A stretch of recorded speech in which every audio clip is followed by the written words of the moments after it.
this is Visitor's Book and I'm Maija, your host. In this program, we're going to be meeting with diplomats and foreigners who live here in Pakistan, and we're going to find out what they really think about the country. So let's go. So today we're meeting with the CEO of Project 18, Tarek Hamdy, and we've reached his house, so let's go see him. Hello. Maija, hello. Hi, nice to meet you. Nice to meet you too. Thank you. Please have a seat. So, thank you so much for having me. Thank you for coming. Yeah, and how long has it been for you now here in Pakistan? I mean, as of today, it would be 2 years exactly. Oh, wow. So Okay. it's been 2 years already. Great. And all of it here in Islamabad? All of it in Islamabad. Okay. Yes. So, how did you end up here? Well, all my life I've been working on real estate development, and I've always been interested in new projects and new challenges. Okay. So I guess we will talk about different locations where I was, but I was in London, and I was offered to become the CEO of a big development in Pakistan, a mixed-use residential destination. Yeah. And I did accept immediately, and I even mobilized and moved and relocated within 15 to 20 days. Oh, wow. Yes. That's quite spontaneous, actually. Yes, that was quite fast. So weren't you at all worried about coming to Pakistan, like with all the negative news out there about the country? Well, I'm originally Egyptian, so I know how the news and the media sometimes project some of the problems in our countries. Yeah. I've always been relocated in different countries like Philippines, Libya, Tunisia, Saudi Arabia, so I'm quite familiar with the area. And I knew that I have some friends as well in London from Pakistan, so I knew that the destination would be very interesting. So I did accept, and here I am. Yeah, and how has your experience been for these 2 years here? Well, I'm delighted to be in Islamabad. First of all, it's a beautiful city. Yeah. It's very green, very quiet, very nice. The atmosphere working here is very relaxed, so I commute between here and my office in 5 minutes. Oh, so perfect. That's not the same in London, where you need at least 1.5 hours to be there. Absolutely. The other thing is that people are wearing warm. We have similarity in cultures between Egyptians and Pakistanis, so I understand the culture, all the religious kind of traditions and all the holidays and all of that. So my experience has been really nice so far. Yeah, that's great. So can you tell me a little bit about this project you're working on here?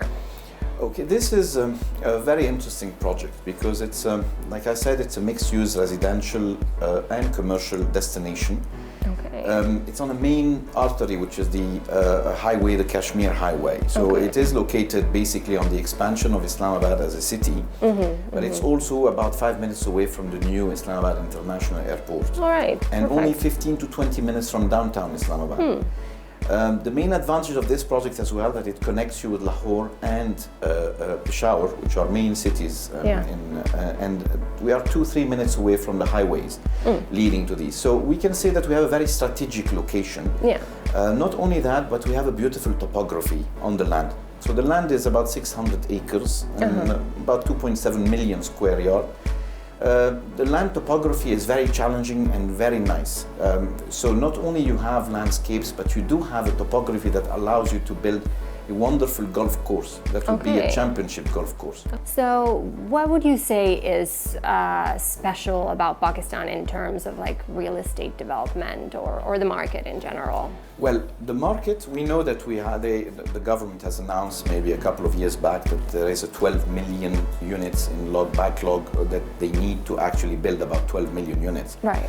Lately, the Prime Minister has announced that they have a new project for building about 5 million units. All right. There is a big need for housing. Yes, maybe not as luxurious as the one we do, but definitely 60% of our product actually caters for smaller units, and they are very affordable for middle class. So it still will contribute something to this project.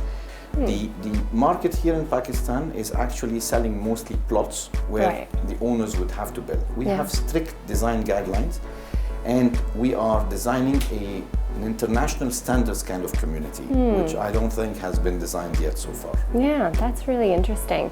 So one of the things I'm always wondering is, because I think most Pakistanis, they want to live in like these big houses with their big extended families. But now you see more and more of these housing societies popping up where it's mainly like apartment blocks, actually. Is that becoming more of a thing in the country now? Well, obviously the trend internationally is people having smaller units in general. Yeah. Pakistani have very specific needs and they have families and they want the houses to be adequate to the families and the way their requirements actually. For a Pakistani family, they would love to have every bedroom with an ensuite bathroom. Yeah. And this is something, you know, in Dubai is not the same and in the UK is not the same. Yeah. What do you think appeals to people about these housing societies? Like, this is something we don't really see, I think, in the West at all. There's no concept of housing societies. What is it about these places? I mean, the main issue for the housing societies is that number one is the security, because usually those housing societies have good security and they have boundaries. They have gates for entrance, they have security checkpoints and all of that. So it's like a comfortable place to live. Yes, it would be a comfortable, and if you can do it like a bit more integrated, so you have all the services, so they don't have to commute away to, you know, to take their kids to school or to go in from any convenience store or supermarket or even clinics and hospitals. So, okay, that's so good. it's like, let's say everything is like very confined and all together. You asked me about who does it cater for? We do cater. I mean, we have things starting at 10 million to 500 million. So 50% of our product is actually between the 10 and the 35 and the 40 million, which is nowadays in Islamabad paid over 4 years. I'm not saying it is fully affordable for everyone, but it is definitely affordable for all the middle class and the working class. All right. So are there any housing societies in Egypt? Yes, Egypt actually has a lot of housing society. It's the same mentality, same kind of needs. Egyptians are also after those gated, secured, full infrastructure kind of communities where they have different, as well as Gulf communities, they do the same. So you have a lot of projects in Egypt that are very similar. Egypt has started this about 25 to 20 years ago, let's say. So it's a bit more advanced in terms of the number of societies, but they're all based and founded on the same principle and concepts. Yes. Okay, so is it, I mean, sometimes I feel like when you have cities like Lahore and Karachi and probably also Cairo and other cities in Egypt that are very busy and it's difficult to move around, then that's when you want to live in this kind of like a gated community where there's no craziness going on. Spot on.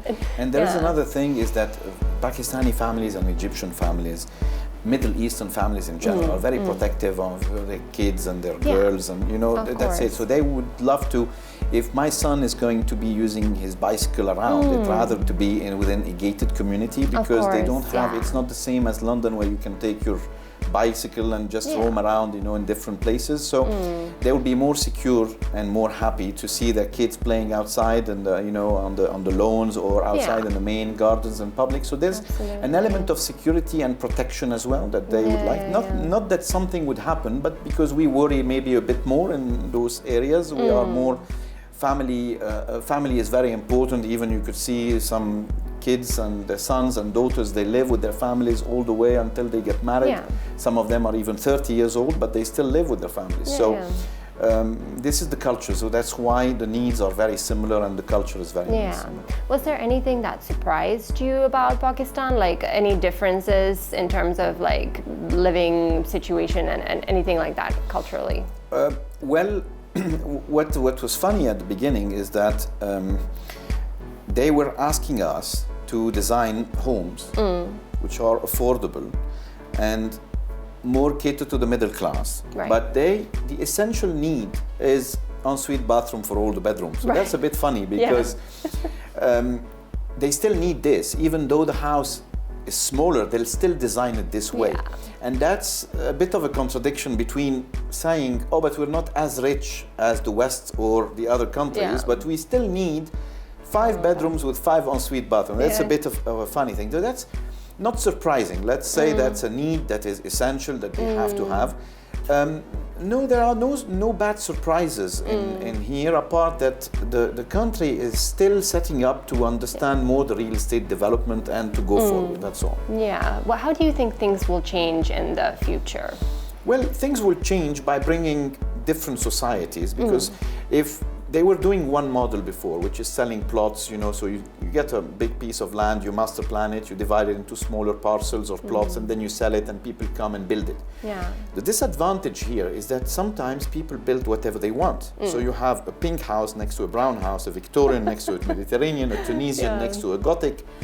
The idea of the guidelines is very important. So now that we are doing this, we have a clear guidelines for the whole development, but we do have a consistent and homogeneous architecture vernacular for all the development, very consistent, not boring.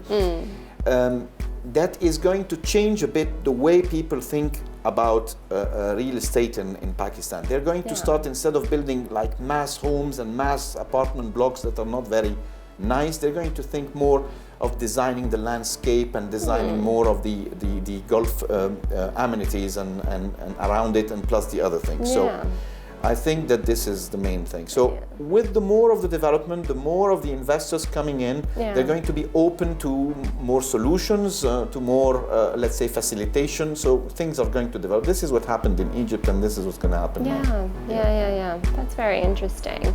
And just to go back to that thing you mentioned about the ensuite bathrooms, it's actually a funny thing because when I first came here to Pakistan, and I noticed that, and I've actually started to enjoy it now. Yes. And when I go back home, I'm like, well, this is so stupid. Like, somebody's using the bathroom, and I want to take a shower, and it's like if I had my own bathroom in my room. So it's very comfortable. Do you like it as well? Oh, absolutely. I mean, we had this in Egypt before. Yeah. So very luxurious apartments in the past, and I was born actually in Belgium, but I lived a big part of my time in Egypt as well. Yeah. So I remember my uncle, he had a very luxurious apartment. He had 3 bedrooms, but 1 bathroom only. So I remember my cousins, they were fighting over the bathroom in the morning, and the notion of an ensuite bathroom was never there. Yeah. If you look at the houses, even in France or in the UK, and you look at how they were designed, actually the French were, it's like the worst, because they used to have sometimes the toilet outside of the apartment, even that. Horrible. And outside of their chateaus and their castles, so that was kind of funny thing. But you always, the mentality of an ensuite bathroom was not there. It started in the West, and then it started spreading towards here. But I think that in Pakistan, the interesting thing is that it was always there for a religious reason and traditional reason. It was always not maybe 5 on 5, but there were more ensuite bathrooms or more private bathroom for the ladies and the boys, differently and separately. So yes, of course I enjoy it because, within the room context, you can move freely, and it's nice. It's a nice feature, actually. Yeah. All right, time to take a short break. See you in a bit.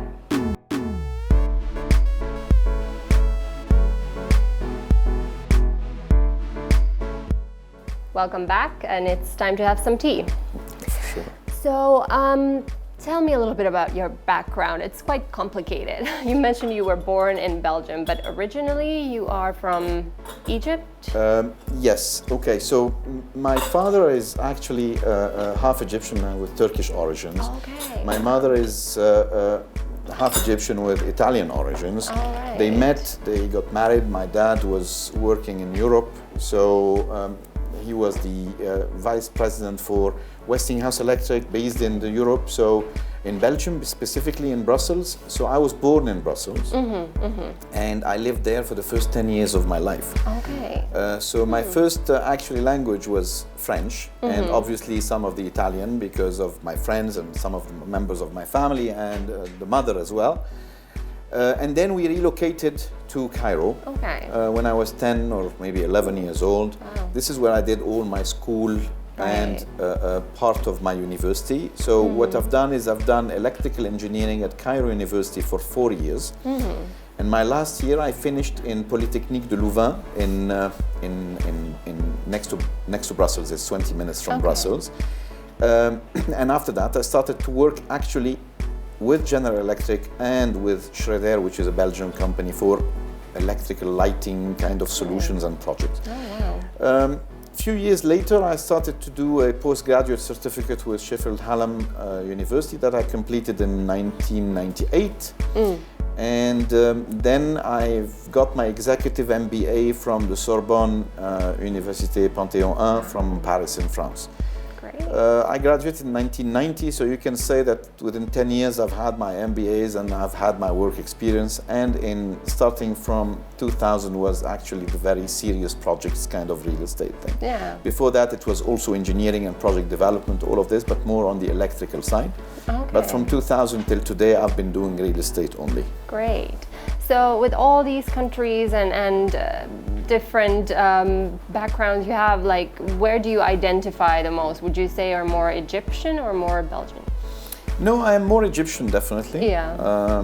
Because, you know, when I started to have friends, I was 11 years old. When I left them to go to Belgium to finish, I was 20, but I had my roots. And then I worked in Egypt for a considerable amount of time. My first real estate project was in 1999, basically, and it was in Egypt on the Red Sea. So this is where I learned everything. It was a huge project where I started on the commercial side. I ended up to lead one of the projects over there. So let's say that up to 2005, from when I was 11 years old, I was in Egypt. So my friends are Egyptians, the language, obviously, and all the family, the rest of the family is there.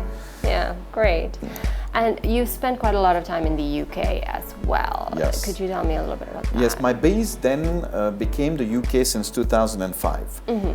I joined, number one, the Princess Charities Foundation, His Royal Highness Prince Charles. I'm on the funding board till today. Excellent. So I've worked there on a project, a fundraising project for the built environment and how to bring, you know, the green development kind of thing over there. Wow. So in addition to that, I have been based in the UK to overlook a few projects in different countries.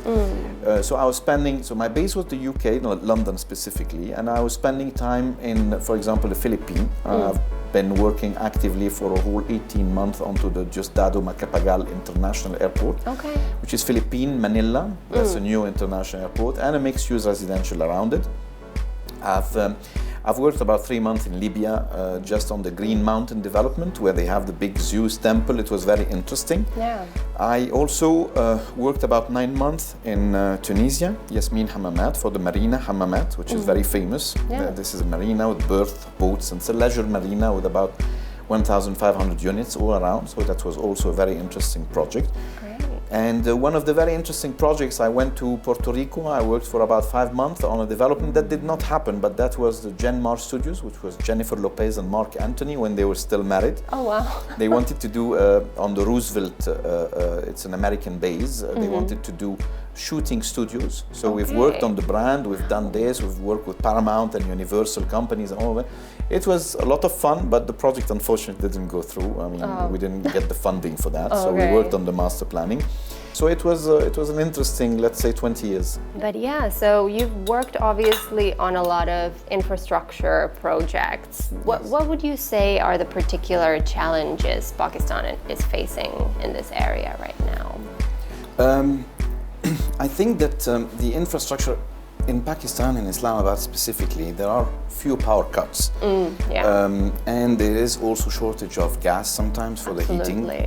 I think that these needs to be worked on so that the societies, like the private societies or the housing societies, have absolutely to build backup power and have to have like solutions for the heating and for the gas and all of this, just to make sure that the residents are not suffering from those power cuts. And what do you think about the airports in Pakistan? You must have seen at least the Islamabad airport. Islamabad airport, the new airport, is really nice. It's big. It's very good now. But actually, in all honesty and truth, you know, the problem lies also with the airlines, because the airlines, the European airlines or the Emirates airline or Qatar, they all want to come at the same kind of time slots. So even if you build the airport, the best thing ever and the biggest ever, they will all be jammed within few hours during the day, and that is due to the air traffic, and not only that, to the power of the airlines wanting to impose a little bit their timing.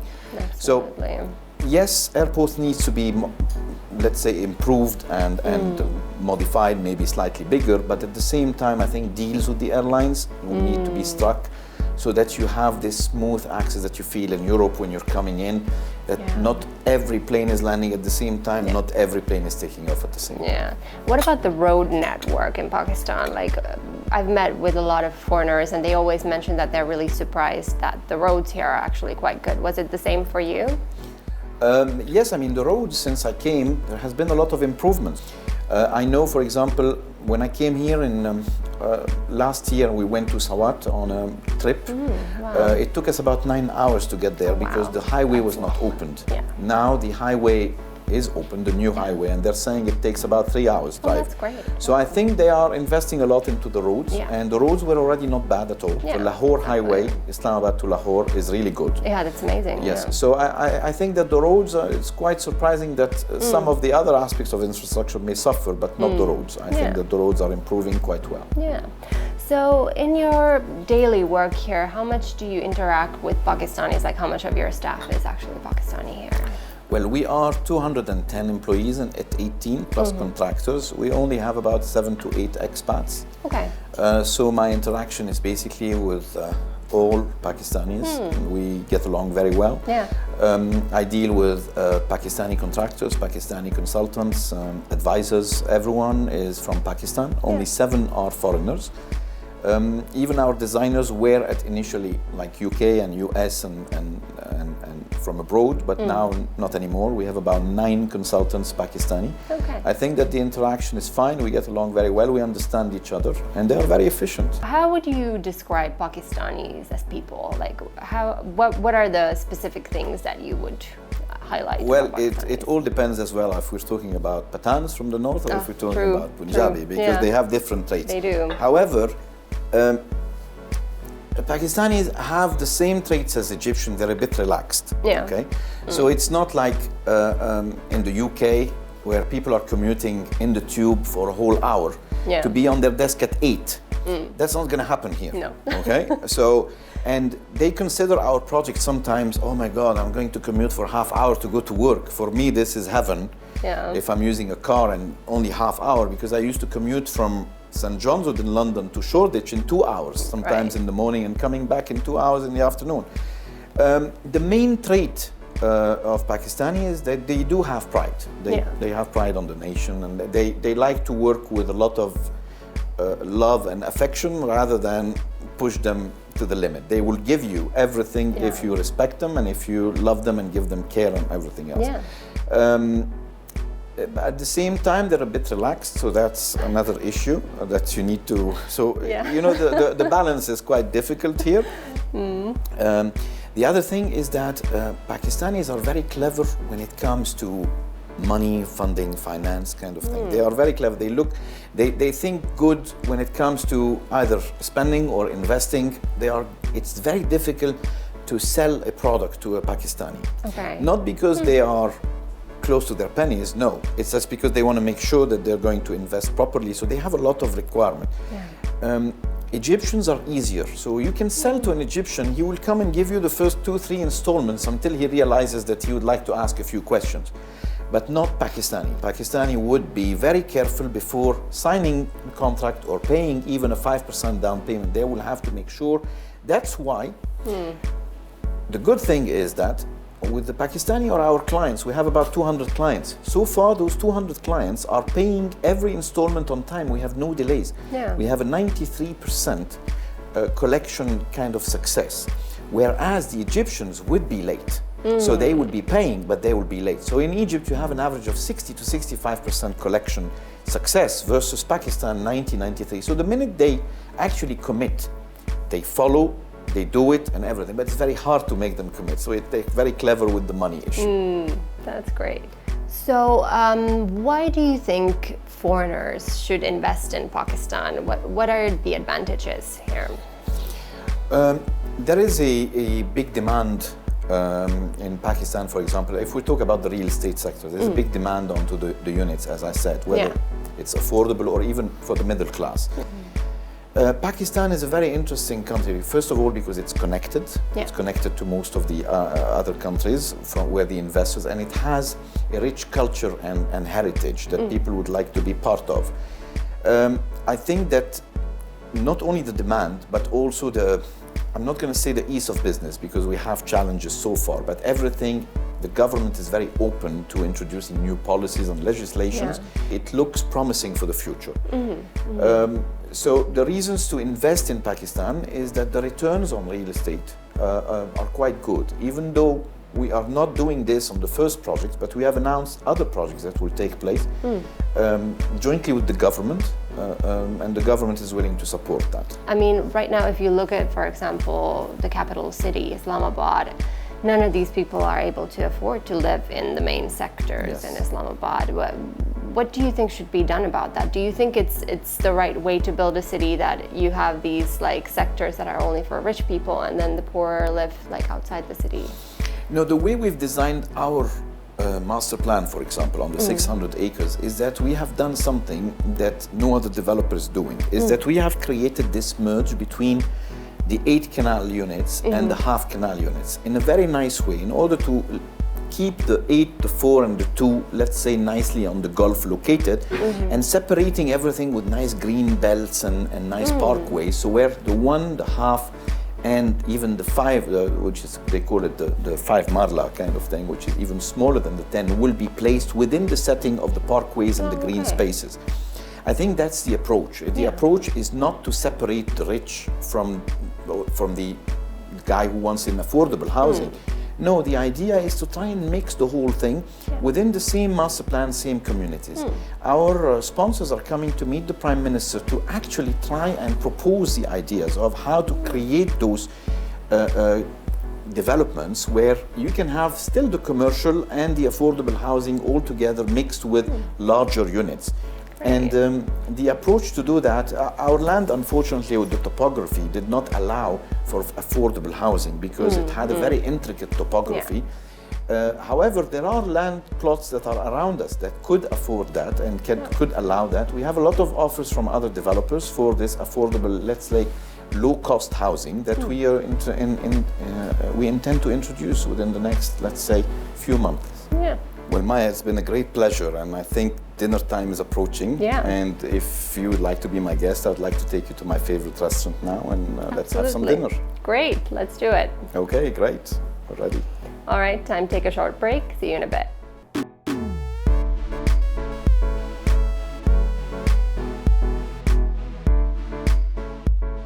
Welcome back. We've reached Tuscany Courtyard, so let's order some food.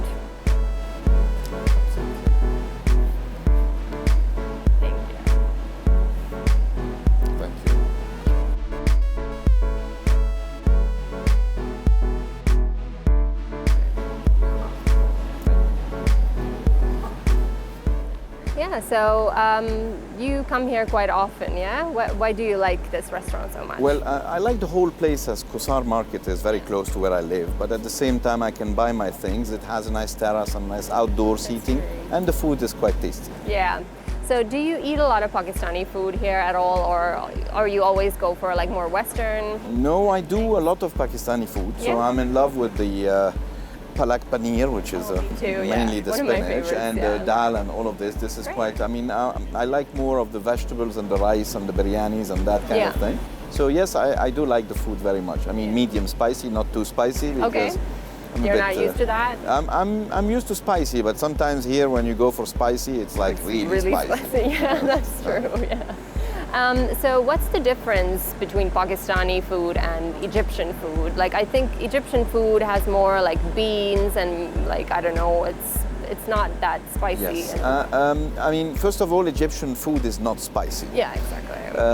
We have something in common, which is rice, but here it's more basmati rice. In Egypt, it's more short grain rice. The other thing is the way we cook the vegetable is a bit different. Here there's a lot of curries kind of used and all of this, but in Egypt they use a lot of tomato sauce, and so all the vegetables are cooked with tomato sauce. On the meat, the kebab is very similar. The spices might be different, but the kebab is also very popular in Egypt. So there is a difference. Obviously, there are a few things in Egypt that don't exist here, and some things here that don't exist. But both of them are quite heavy food. They use a lot of oils and all of this, so you need to be careful at night. Yeah. So what's the most famous Egyptian dish, what would you say? I mean, the most famous Egyptian dish is the okra as a vegetable. They do it, I mean, the ladyfingers. Really, yes, it's really nice. And what they call, it's something that doesn't exist anywhere else but Egypt, which is a molokhia. Molokhia is like a green vegetable that becomes like a soup. And this soup is very tasty because it has garlic in it and all of that. And you pour it on rice and you eat it with chicken. So it's kind of a very famous Egyptian dish. Do you miss any of that when you're here, or is there anywhere you can get it? No, I mean, obviously we have at the embassy a chef that sometimes when we're invited over there, we do that. But it's very difficult to cook it here, so if you don't have anyone to do it for you. So I do miss it from time to time, but again, it's quite heavy. So when I go back in Egypt to see my mother, she cooks it for me, and it's like a treat. Oh, that's great. Okay, food's here. What about like, thank you. Oh, that looks amazing. Like, are you a fan of Western food though? Like, is that what you usually eat? Well, because of all my life I've been expatriate in different countries. So I'm not a fan of specific food, but I eat all the food of the world. Yeah. So I'm quite international. I can eat fusion, I can eat Chinese, I can eat Far Eastern in general, and I can eat anything that is Pakistani, Indian, and I also have the Egyptian and the Western as well. Yeah, and you get like so many cuisines here in Islamabad as well, right? Like, are there any good Middle Eastern restaurants here? Yes, the Lebanese here. Yeah. I mean, they have a few Lebanese restaurants that are really nice. Yeah. So when we miss let's say the Middle Eastern food, we go to Lebanese. And then you have most of the restaurants here. I mean, you have different cuisines here. So yes, whenever we miss something, we do. But working sometimes till 9 p.m. in the office does not allow us to enjoy that much. Yeah. Well, let's try some of this. So bon appetit. Yeah, thank you.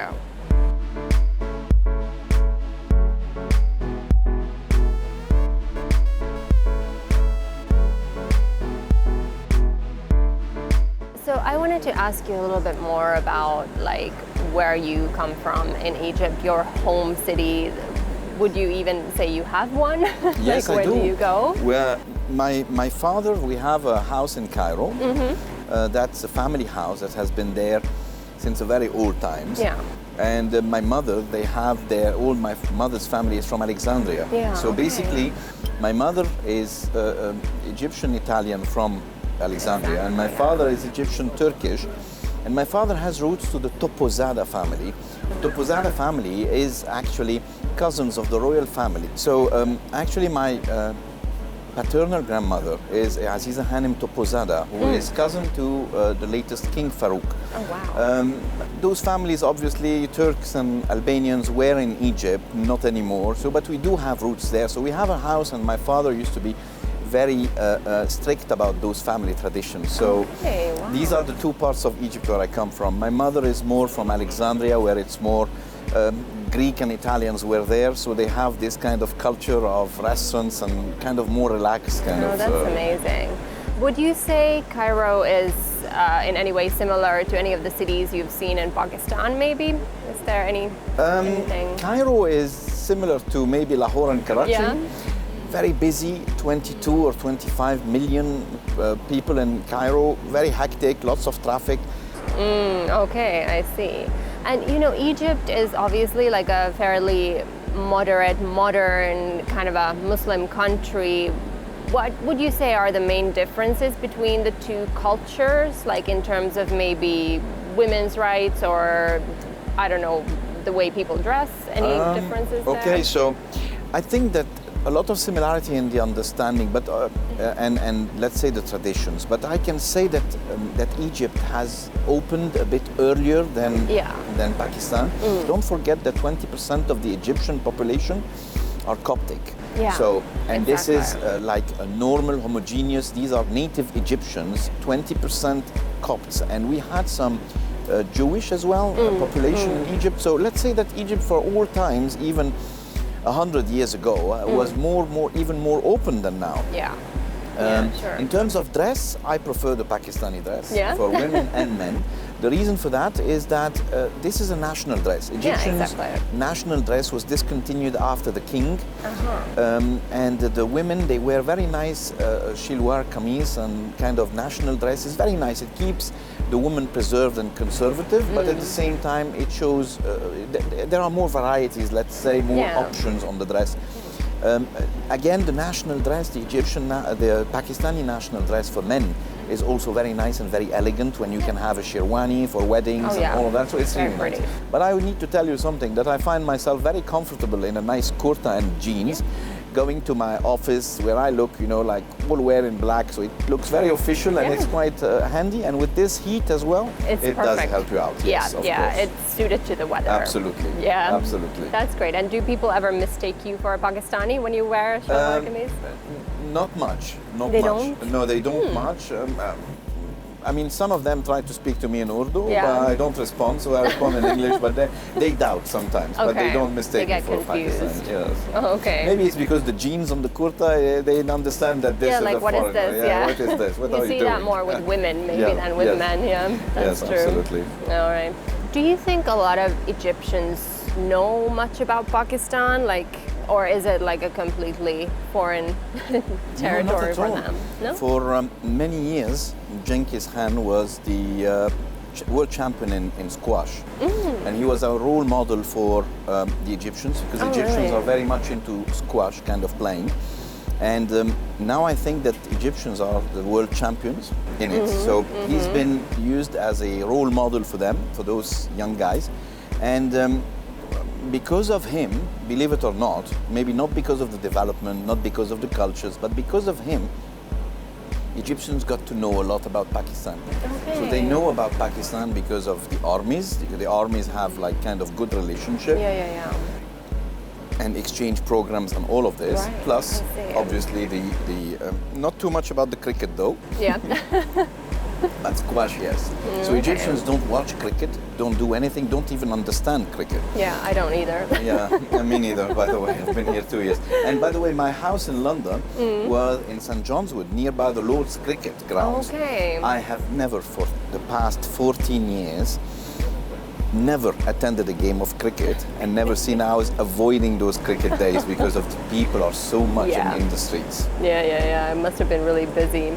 But I think the sport that's even more popular than squash in Egypt is soccer, football, yeah? Football is, we have a crazy football atmosphere in Egypt. We have a few players playing in the Premiership in England, some of them in other leagues in Germany. But soccer and football in general in Egypt is the main thing. It's like Brazil a little bit. In the Middle East, it's Egypt. So if you look at the West and the other continents, mainly Brazil, maybe Spain and Italy, but in Middle East, it's Egypt. Egypt, there is a crave and craziness for football. Yeah, and you have like a super famous player as well, Mohamed Salah, yes, right? he plays for Liverpool. He just won the Champions League. Yeah. Hopefully he's going to win the Ballon d'Or, so maybe we're going to be lucky on that. I personally was raised in Belgium, but I did play a lot of football and I still play football. Okay. And I've even brought this culture to 18 as our project. That's great. I've selected a bunch of young guys, students. We have 15 players now with us. They play with the colors and the name of 18 under the brand. Okay. We sponsor their education. We help them out in their task. We give them internship programs in our company. Oh, that's great. So they're all in the age of 19, 20, 21. They're all into universities. And so far we've won about 5 tournaments in Pakistan. Oh, that's We have the amazing. best five-a-side soccer team in the country. And I'm proud to say that. Wow, I congratulations. do play with them every Friday at 7:30. Oh, yeah? I'm 51, I try to cope. But since I'm the CEO of the company, so they allow me a lot of things. That's good. Yeah, I was just about to ask you what you like to do in your free time here. So you play football? Yeah, I play football, I watch football. I am crazy about football. Yeah. Even in my younger ages, I was playing in Belgium for Standard de Liège. I was a professional player Wow. till I got an injury in one of the games when I was 22, 23. I cut my cruciate ligament, and by then, talking about the 90s, early 90s, there was no good operation for that. Now it's laparoscopy, then it was surgery, so I had to stop professional playing. But ever since, I have not stopped playing football. Yeah. I can say that I've been playing football for at least the past 40 to 42 years. Oh, wow, that's amazing. So that's all you do. Do you ever go hiking in the Margalas, anything like that? I hate hiking, but I do bicycle. Me too. I hate hiking. I can't go to hike. I hate the gym as well, but I do a lot of cycling, so I like cycling.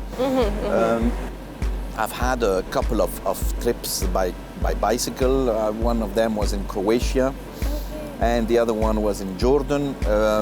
It was actually fun, very tiring, but but bicycle is enjoyable, and I still do this here around, not the mountain, obviously, I don't go to Margara Mountain on bicycle, but I do go on the Constitution Avenue around here, around E7, so I do that. Oh, that's great. And what about travel? Have you gotten to travel to a lot of places in Pakistan, or it's mainly the cities? Well, I was fortunate and lucky to spend about a week in Sawat. So we've been there, we visited Sawat, we've seen the lake over there and other sceneries, beautiful ones. I obviously I went to Karachi, I visited Gawadar, I went to Lahore, I went to Peshawar, yes, cities. I've had a trip planned last April to go to the north, which is Naran, Gilgit, these places. Unfortunately, I had to cancel it, but I'm planning to go definitely this year. Yeah, you should. And I mean, I've heard there's quite a lot of people who come every year to actually cycle up north, so maybe you should sign up. One of the things that I do, and I forgot to mention, is I went to Natyagali in winter time. Okay. And I was looking at the place as well for ski kind of resort and all of that, because I do ski. Okay. So I'm not a professional skier. I'm still on blue piste and slopes. Yeah. However, I've been in a few places like Italy, Madonna di Campiglio, San Cristoforo, and one of the ideas of our sponsor is to bring a small or a leisure ski resort kind of to the north. So I've been there and I was amazed from the snow and yeah, and that's one of the most amazing things about Pakistan, I think, is that you get like practically everything. You get deserts, you get snowy mountains, you get lakes, everything beaches. Here. It's incredible. The glacial in the north, the frontier with China, the south, which is Karachi, the beaches. You have so much. I mean, it's a very big country with 5,000 years of heritage and legacy. The ancient Egyptian, the Indus Valley, the Gandhara civilization, these are all 5,000 years kind of civilization, and people don't know much about them, but they are there, and the reason you see in the country, that's why they are very solid. Yeah. And this is why Pakistan and Egypt are very solid, because they benefit from this legacy and heritage. Exactly, that's very true. Okay, so now we've reached the part of the program where I always ask my guests to sign our visitor's book. Of course, I'd be delighted to.